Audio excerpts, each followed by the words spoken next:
ரசூலுல்லாஹி ஸல்லல்லாஹு அலைஹி வஸல்லம் அவர்கள் சொன்னார்கள், ஒரு கெட்டடியானுடைய மரணம் கபனிடப்பட்டு மனிதர்கள் எல்லாம் சேர்ந்து தூக்கி செல்லும் போது ரசூலுல்லாஹி ஸல்லல்லாஹு அலைஹி வஸல்லம் அவர்கள் சொன்னார்கள், அந்த மரணத்தினுடைய கதறல்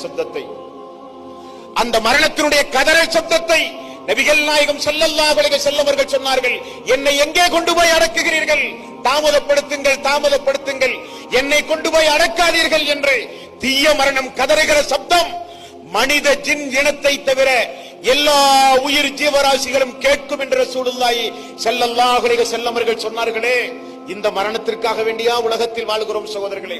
அல்லாஹுவை மறந்தால், வணக்க வழிபாட்டை ரப்புல் ஆலமீனுக்கு நீங்கள் செலுத்தாமல் வாழ்ந்தால் இப்படிப்பட்ட மரணத்தை நீங்கள் சந்திக்க நேரிடும். அல்லாஹு தஆலா முஸ்லிமிலே வருகிற செய்தி, அல்லாஹு தஆலா மறுமை நாளில் ஒரு அடியானை அழைப்பானாம். அடைத்து விட்டு அவனிடத்திலே சொல்லுவானாம், உனக்கு நான் மனைவியை தந்தேனா என்று கேட்பான். ஆமாம் யா அல்லாஹ். உனக்கு நான் பிள்ளை செல்வத்தை தந்தேனா? ஆமாம் யா அல்லாஹ். உனக்கு நான் பொருள் செல்வத்தை தந்தேனா? ஆமாம் யா அல்லாஹ். உனக்கு நான் அதிகாரத்தை தந்தேனா? ஆமாம் யா அல்லாஹ். உனக்கு நான் நல்ல ஆரோக்கியத்தை தந்தேனா? ஆமாம் யா அல்லாஹ்.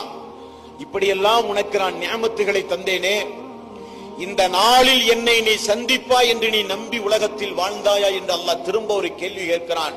அந்த அடியான் சொல்லுவான், அல்லாஹுவே இல்லை, நான் மறந்து வாழ்ந்தேன்.